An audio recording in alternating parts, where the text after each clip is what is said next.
प्रिय विद्यार्थियों, आज हम हिंदी विषय के अंतर्गत आप लोगों को कक्षा 10 में काव्य खंड का जो पहला पाठ है सूरदास के पद, उसका दूसरा पद पढ़ाएंगे। इसके बारे में अध्ययन किया जाएगा। तो सबसे पहले उसकी लाइन को हम पढ़ते हैं, पंक्ति को पढ़ते हैं। अभिगत गति कछु कहत न आवे, जो गूंगे मीठे फल कौ रस अंतर्गत ही भावे। परम स्वाद सबही सुनिरंतर अमित तोष उपजावे। मन बानी को अगम अगोचर सो जाने जो पावे। रूप रेख गुण जात जुगत बिन निरालंब कित धावे। सब विधि अगम विचारहि ताते सूर सगुन पद गावे। विद्यार्थियों, सबसे पहले इस पद में जो कठिन शब्द हैं उनका अर्थ जानना चाहिए। जैसे अभिगत,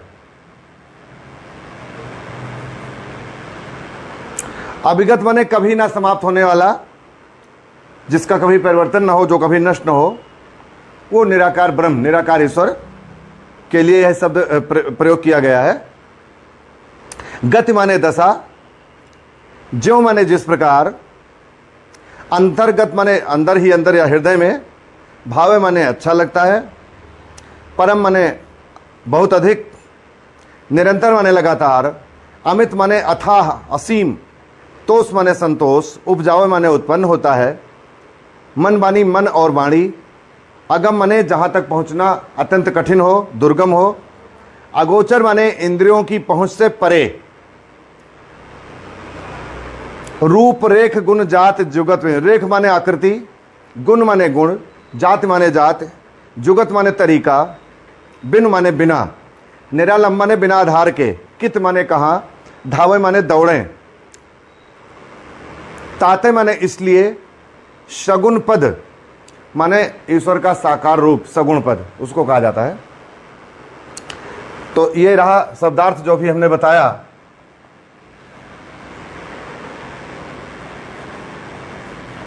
सबसे पहले संदर्भ के बारे में जानेंगे।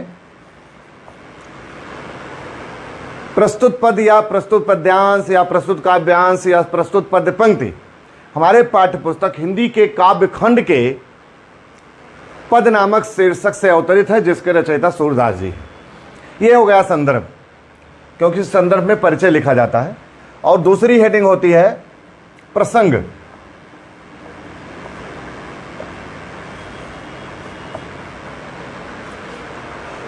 प्रसंग में किस चीज के बारे में वर्णन किया गया है, इसका अध्ययन करते हैं, इसके बारे में जानते हैं, समझते हैं, चिंतन करते हैं। तो यहां प्रसंग प्रस्तुत पद में सूरदास जी ने निराकार ब्रह्म के बारे में वर्णन किया है और ईश्वर के निराकार स्वरूप को, उसका ध्यान, उसकी उपासना आदि को अत्यंत दुर्लभ, दुर्गम और अत्यंत कठिन बताया है। और इस प्रकार से उन्होंने निराकार ब्रह्म की उपासना को, उसको कठिन सिद्ध करते हुए उन्होंने बताया है कि मैं इसलिए ईश्वर के साकार रूप का गुणगान करता हूं। अब यहां पर कुछ बातें बड़ी महत्वपूर्ण हैं। ईश्वर के दो रूप होते हैं, साकार और निराकार। जैसे पानी का अगर हम देखें तो पानी जब फ्रिज में रखा जाता है तो बर्फ का टुकड़ा बन जाता है, एक आकार धारण कर लेता है। और वही पानी जब पुनः हम हवा में, धूप में रख देते हैं तो पुनः उसी रूप में आ जाता है जहां से वो बर्फ बना था। तो उसी प्रकार से, लेकिन पानी में और ईश्वर की उसकी जो व्यवस्था है, उसका जो सिस्टम है, उसके में बड़ा अंतर है। कैसे? पानी बर्फ बनता है, फिर पानी बन जाता है। पानी बर्फ का टुकड़ा बनता है, आकार धारण करता है, फिर पानी बन जाता है। तो पानी निराकार हो गया, जब उसने आकार धारण किया तो साकार हो गया। अब वो परमात्मा की जो लीला है वो अलौकिक है। भगवान की लीला, ईश्वर की लीला अलौकिक है, अद्भुत है, आश्चर्यजनक है। वो जब साकार धारण करता है, किसी आकार में अवतरित होता है धरातल में या ब्रह्मांड में कहीं भी, उस समय भी निराकार रूप में संपूर्ण ब्रह्मांड में, संपूर्ण सृष्टि में विराजमान रहता है। ये ईश्वर की अलौकिक लीला है, अद्भुत लीला है, आश्चर्यजनक लीला है। देखिए, गोस्वामी तुलसीदास जी ने श्री रामचरितमानस में लिखा है कि हर व्यापक सर्वत्र समाना और प्रेम ते प्रकट हो ही में जाना। परमात्मा के बारे में, ईश्वर के बारे में क्या बताया है गोस्वामी जी ने कि सब जगह, संपूर्ण ब्रह्मांड में सब जगह, मतलब सभी जगह, कोई भी स्थान उससे खाली नहीं है। परमात्मा का वास है, वो विद्यमान है, प्रेजेंट। तो यहां पर पानी से हमने तुलना की, परंतु थोड़ा सा डिफरेंस है, अंतर है। क्या अंतर है? पानी जिस समय बर्फ का रूप धारण करता है उस समय पानी नहीं रहता, वो बर्फ का आकार धारण कर लेता है, दिखाई पड़ता है, उसको हम देखते हैं, टच करते हैं, स्पर्श करते हैं, उसके गुणों को जानते हैं कि बर्फ बन गया है, व्हाइट है और वो ठंडा होता है, आदि आदि अनेक बातें। लेकिन ईश्वर की लीला क्या है? अद्भुत, अलौकिक, आश्चर्यजनक, अकथ। वो जब साकार रूप में आता है, साकार रूप धारण करता है, उस समय भी वो निराकार रूप में संपूर्ण सृष्टि में, संपूर्ण ब्रह्मांड में सभी जगह विद्यमान रहता है। तो यहां पर साकार और निराकार का भेद होगा। जिसका आकार उसे साकार या सगुण कहते हैं, और जिसका कोई आकार ना हो वो निराकार है, उसको निर्गुण कहते हैं। क्योंकि यहां पर निर्गुण के बारे में, निर्गुण ब्रह्म के बारे में, निराकार ईश्वर के बारे में ही सूरदास जी ने वर्णन किया है, जैसा कि अभी हमने प्रसंग में बताया। तो निराकार ईश्वर या निराकार ब्रह्म के बारे में वर्णन करते हुए सूरदास जी इस पंक्ति में क्या कहते हैं? अविगत गति कछु कहत नावे। मतलब ईश्वर की दशा का वर्णन, निराकार ब्रह्म की दशा का वर्णन इस जीवा से नहीं किया जा सकता, इस वाणी से उसको नहीं कहा जा सकता। कछु कहत ना आवे, मतलब कहने में नहीं आता। एक बहुत बढ़िया सा उदाहरण सूरदास जी ने लेकर के उसके माध्यम से उस निराकार ब्रह्म के बारे में वर्णन किया है। वो उदाहरण एक गूंगे व्यक्ति का है कि एक गूंगे व्यक्ति को सूरदास जी कहते हैं कि अगर किसी गूंगे व्यक्ति को कोई मिठाई खिला दीजिए, कोई फल खिला दीजिए, तो यद्यपि उसका वो आनंद ले सकता है, उससे उसको पूरा फायदा मिल सकता है, पूरा लाभ ले सकता है, लेकिन उसका वर्णन वो नहीं कर सकता। वही बात यहां पर निराकार ब्रह्म के बारे में सूरदास जी ने जो वर्णन किया है उसका उदाहरण लिया है गूंगे व्यक्ति का। दूसरी पंक्ति हम देखते हैं, ज्यों गूंगे मीठे फल को रस अंतर्गत ही भावे। जिस प्रकार से एक गूंगा व्यक्ति मीठे फल के रस को अंदर ही अंदर ग्रहण करता है, उसके रस का रसास्वादन करता है, परम स्वाद सब ही सुनिरंतर, उसके अधिक से अधिक स्वाद को निरंतर में लगातार ग्रहण करता है, प्राप्त करता है, जिससे उसको अमित तोष उपजावे। अमित माने असीमित, अथाह, तोष माने संतोष। उससे उस फल के स्वाद से उसको यद्यप असीम संतुष्टि और आनंद की प्राप्ति होती है, उत्पन्न होता है उससे, उस फल के रस से, और वो उसको मिलता है। कहने का तात्पर्य है कि जिस प्रकार से एक गूंगा व्यक्ति मीठे फल के रस को अंदर ही अंदर ग्रहण करता है और उसको उस फल से असीम संतुष्टि प्राप्त होती है, आनंद मिलता है, उसके गुणों को ग्रहण करता है, उसका पूरा पूरा लाभ लेता है, लेकिन फिर भी उसका वो वर्णन नहीं कर पाता। तो यहां पर निराकार ब्रह्म के बारे में सूरदास जी क्या बता रहे हैं? मन वाणी को अगम अगोचर। वो निराकार ब्रह्म मन और वाणी की पहुंच से परे है, इससे हम उसका वर्णन नहीं कर सकते। अगम, अगम माने अथाह, जहां तक हम ना पहुंच सकें, दुर्गम हो, और इंद्रियों की पहुंच से भी परे। मन वाणी को अगम अगोचर, अगोचर माने इंद्रियों की पहुंच से दूर, अगम माने अथाह, असीमित, जहां पर पहुंचना दुर्गम हो, दुर्लभ हो। तो सूरदास जी क्या कहते हैं निराकार ब्रह्म के बारे में? मन वाणी और इंद्रियों की पहुंच से वो परे है, बाहर है। सो जाने जो पावे, उस निराकार ब्रह्म को जो प्राप्त करता है वही उसके बारे में जानता है, अर्थात जिसको प्राप्त होता है उसी को उसका ज्ञान होता है, वही जान पाता है जिसको वो प्राप्त होता है। वो निराकार ब्रह्म जिसको प्राप्त होता है उसके बारे में वही जान पाता है। सो जाने, वही जानता है जो पावे, जो उसको प्राप्त करता है वही उसके बारे में जानकारी प्राप्त कर पाता है। रूप रेख गुण जाति जुगत बिनु, क्योंकि उस निराकार ब्रह्म, निराकार ईश्वर, उस सत्ता, ना उसका कोई रूप है, रेख माने उसकी कोई आकृति नहीं है, गुण उसका कोई गुण नहीं है, जाति ना उसकी कोई जाति है, जुगत, ना उसका कोई तरीका युक्ति है। बिन, इस प्रकार इसके सबके बिना है। रूप रेख गुण जाति जुगत बिन, ना उसका कोई रूप है, ना उसकी कोई आकृति है, ना उसका कोई गुण है, ना उसकी कोई जात है, ना उसका कोई तरीका है। आगे लिखते हैं निरालम, सभी प्रकार से निराधार है, उस वहां तक पहुंचने का, उसके पास पहुंचने का कोई आधार नहीं है। सूरदास जी फिर कहते हैं कित धावें, हम कहां दौड़ें। कित माने कहां, धावे माने दौड़ें। इस प्रकार से उपर्युक्त सभी पंक्तियों में निराकार ब्रह्म के बारे में एक गूंगे व्यक्ति का उदाहरण दे करके सूरदास जी ने उस निराकार ब्रह्म के बारे में अद्भुत अलौकिक वर्णन किया, अच्छे ढंग से विस्तार पूर्वक वर्णन किया। और अंतिम पंक्ति में क्या कहते हैं, सब विधि अगम विचार ही ताते। सूरदास जी कहते हैं कि मैंने सभी प्रकार से, सब विधि, हमने सभी प्रकार से भली भांति विचार किया और हमें क्या मिला, हमें क्या जानकारी हुई, हमें क्या ज्ञात हुआ, वो अगम है, वो निराकार ब्रह्म अगम है। वहां तक पहुंचना हमारे लिए दुर्लभ है, असंभव है। सब विधि अगम विचार ताते, इसलिए, ताते माने इसलिए, सूर सगुन पद गावे। सूरदास जी कहते हैं इसलिए मैं ईश्वर के साकार रूप का सगुण पद अर्थात साकार रूप का गुणगान करता रहता हूं। तो ये हमने व्याख्या समझाई, इसका भावार्थ बताया, व्याख्या हमने बताई। इसको हम कैसे लिखते हैं इसका भी ज्ञान बहुत ही इंपॉर्टेंट है, क्योंकि परीक्षा में जो लिखने का क्रम है, सबसे पहले पद का प्रारंभ का 2 शब्द लिखते हैं, अंतिम का 2 शब्द लिखते हैं, बीच में डाट डाट कर देते हैं। उसके बाद में पहली हेडिंग क्या होती है, संदर्भ। संदर्भ में क्या लिखा जाता है, प्रस्तुत पद्यांश हमारी पाठ्य पुस्तक हिंदी के काव्य खंड के पद नामक शीर्षक से अवतरित है, जिसके रचयिता सूरदास जी हैं। ये दूसरी हेडिंग हो गई। और तीसरी हेडिंग क्या है, प्रसंग। प्रस्तुत पद में सूरदास जी ने निराकार ब्रह्म के बारे में वर्णन किया है और उसका वर्णन करते हुए उन्होंने उसको कठिन सिद्ध किया है और अपने को ये बताया है कि मैं इसी कारण से मैं ईश्वर के साकार रूप का गुणगान करता हूं। ये हो गया प्रसंग। और इसके बाद में तीसरी हेडिंग बनेगी व्याख्या। अब व्याख्या के अंतर्गत अभी हमने समझाया, हमने बताया, लेकिन लिखा कैसे जाएगा इसका भी बहुत ही महत्वपूर्ण है ज्ञान करना। तो इसको हम देखिए कैसे लिखते हैं व्याख्या में। जब व्याख्या लिखेंगे तो हम किताब को सामने रखेंगे, प्रत्येक पंक्ति को पढ़ेंगे और इसको कैसे लिखना है आइए इसको हम देखते हैं।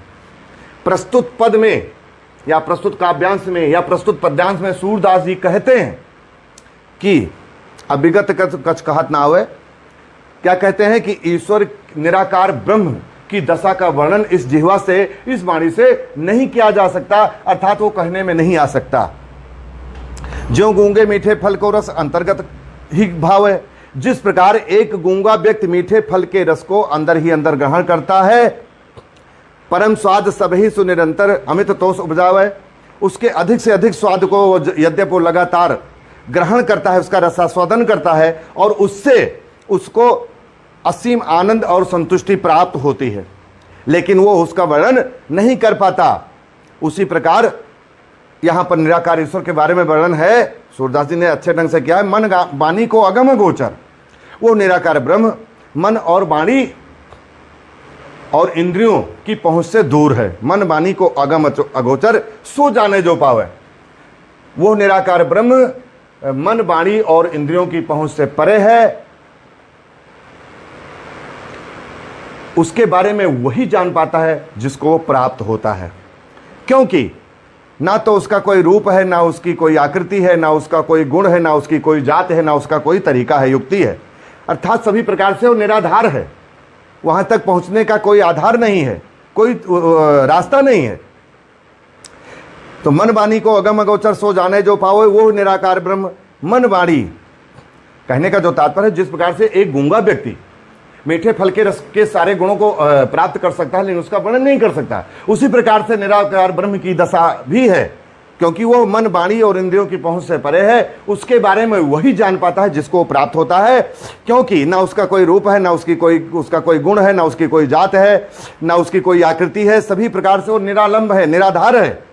सूरदास जी कहते हैं कि फिर उसको प्राप्त करने के लिए हम कहां दौड़ें, कहां धावें।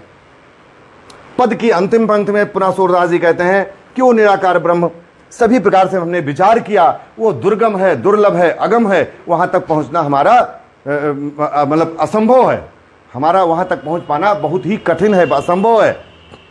इसलिए सूरदास जी कहते हैं पद की अंतिम पंक्ति में कि हमने भली भांति विचार किया और हमको यह ज्ञात हुआ, हमको यह जानकारी हुई कि निराकार ब्रह्म तक मैं नहीं पहुंच सकता हूं। ये हमारे लिए बड़ा असंभव है, दुर्गम है, जहां पर पहुंचना कठिन हो, अत्यंत कठिन हो, दुर्गम कहा जाता है। अतः मैं ईश्वर के साकार रूप का गुणगान करता हूं, क्योंकि यहां पर सूरदास जी भगवान श्री कृष्ण के अनन्य भक्त थे, तो वो भगवान श्री कृष्ण की लीलाओं का गान किया करते थे। उसी की तरफ इशारा उन्होंने किया है कि क्योंकि श्री कृष्ण भगवान उस परमात्मा ईश्वर या भगवान के साकार रूप हैं, तो यहाँ पर यही दर्शा रहे हैं सूरदास जी कि मैं ईश्वर के साकार रूप का गुणगान करता हूँ। तो ये हो गई व्याख्या, इस प्रकार से लिखना है। और अभी ये व्याख्या पूरी नहीं हुई है, लिखने का क्रम हमने जो बताया, पहले पद की पहली पंक्ति की का प्रारंभ का पहला दो शब्द और अंतिम दो शब्द अभिगत गत का नावे, और अंतिम में है सब विधि अगम विचारें ताते सूर सगुन पद गावे। तो पद का पहला दो शब्द और अंतिम दो शब्द लिखते हैं हेडिंग से, बीच में डॉट डॉट कर देते हैं। सबसे पहली हेडिंग जो बनती है संदर्भ, दूसरी प्रसंग, फिर व्याख्या, अभी हमने बताया, और तीसरी हेडिंग होती है काव्यगत सौंदर्य। 1 2 3 चौथी हेडिंग होती है। पहली हेडिंग संदर्भ, दूसरा प्रसंग, तीसरा व्याख्या और नंबर 4 काव्यगत सौंदर्य।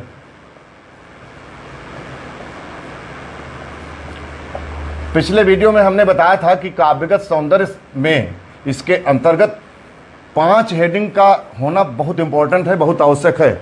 भाषा, शैली, रस, छंद, अलंकार। नंबर 1 भाषा, नंबर 2 शैली,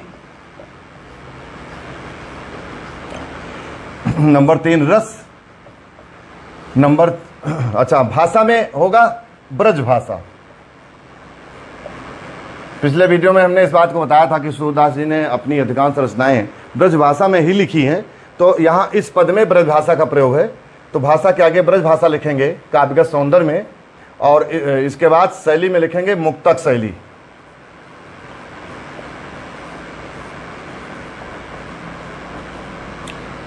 मुक्तक शैली। रस में लिखेंगे भक्ति रस एवं शांत रस।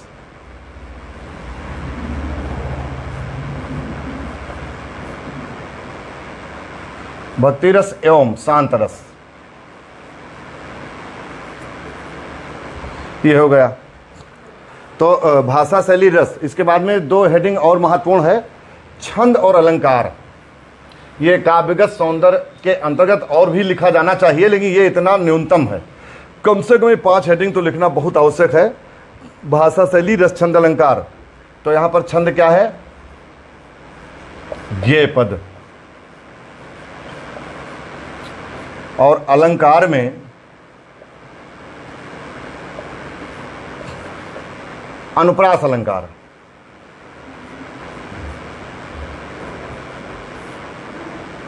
रूप, रेख, गुण, जात, जुगत, बिंदु, अगम, अगोचर, यहां पर अनुप्रास अलंकार है, इसलिए हम अलंकार के अंतर्गत लिख देंगे अनुप्रास अलंकार। तो इस प्रकार ये व्याख्या अब कंप्लीट हुई। सबसे पहले संदर्भ, प्रसंग, व्याख्या, काव्यगत सौंदर्य, और शुरू में पद का पहला 2 शब्द और आखिरी शब्द लिख करके बीच में डॉट करते हैं, ताकि ये पता लगे कि हमने व्याख्या कहाँ से कहाँ तक की है, हमने कहाँ से कहाँ तक व्याख्या हम करने जा रहे हैं, इसलिए उसको दर्शाना होता है। तो सूरदास के कक्षा 10 के कोर्स में काव्यखंड के अंतर्गत सूरदास का पाठ, जो पहला पाठ है वो सूरदास का है, उसमें 11 पद हैं। पहला पद मैंने पिछले वीडियो में पढ़ाया था, और ये दूसरा पद है अभिगत गत कछ कहत ना होए। अगले वीडियो में हम तीसरा पद पढ़ेंगे, अध्ययन करेंगे, उसके बारे में जानेंगे, समझेंगे, चिंतन करेंगे। तो विद्यार्थियों, अब क्या करना है, कैसे तैयारी करना है, इसका भी ज्ञान बहुत इंपॉर्टेंट है। जो वीडियो हमने बनाया है, ये प्रयास किया गया है कि तुमको समझने में आसानी हो, सुगमता हो, विद्यार्थियों को समझने में आसानी हो, सुगमता हो, सरलता हो, इस प्रकार से हमने अध्यापन करके ये वीडियो बनाया है। क्या करना है, कैसे तैयारी करना है, इस वीडियो को कम से कम आप लोग सभी विद्यार्थी इस वीडियो को कम से कम 3 बार सुनेंगे ध्यानपूर्वक, बार बार रिप्ले करके, और उसके बाद में चौथी बार इसको सुनते हुए रफ कॉपी में लिखेंगे, और 5वीं बार जो आपने लिखा है उसको फिर सुनते हुए उसको मिलाएंगे कि गलती कहाँ हुई है। इस प्रकार से रिवीजन अगर करेंगे, इसको अध्ययन करेंगे, पढ़ करके, देख करके, सुन करके समझेंगे, ये वायदा है कि आप लोगों को यह पद, इस पद की व्याख्या बिल्कुल पूर्ण रूप से कंप्लीट हो जाएगी, तैयार हो जाएगी और आप परीक्षा में बेधड़क लिखने के लायक बन जाएंगे। और हमारा यही उद्देश्य है कि सभी विद्यार्थियों को इस लायक बना जाए कि वो पदों को देख करके, काव्य पंक्तियों को देख करके व्याख्या, संदर्भ, प्रसंग सारी चीज लिखने में सक्षम हो जाएं। तो हमें आशा करते हैं कि आप लोगों को ये वीडियो पसंद आएगा। ये वीडियो अच्छा लगता है, पसंद आता है, समझने में अच्छा लगता है, समझने में आता है, सुगम लगता है, तो हमारे चैनल को सब्सक्राइब करें, लाइक करें और शेयर करना ना भूलें। और एक बात और बड़ी महत्वपूर्ण है, नीचे कमेंट बॉक्स में अपना सुझाव जरूर दें, क्योंकि हमने पिछले वीडियो में भी बताया था कि संसार में कोई परफेक्ट नहीं हो सकता, कोई एकदम पूर्ण नहीं हो सकता, केवल परमात्मा पूर्ण है। हमारा उद्देश्य या किसी अध्यापक का उद्देश्य होता है और होना चाहिए अच्छे से अच्छे कार्य करने का, अच्छे से अच्छे ढंग से अध्यापन करने का, समझाने का ये उद्देश्य होता है कि सभी लोगों को अच्छे ढंग से समझ में आए। तो अपना विचार, अपना सुझाव नीचे कमेंट बॉक्स में अवश्य लिखें। मिलते हैं किसी नेक्स्ट वीडियो में नए पाठ के साथ, नए विषय के साथ, नए टॉपिक के साथ। तब तक के लिए जय हिंद, जय भारत।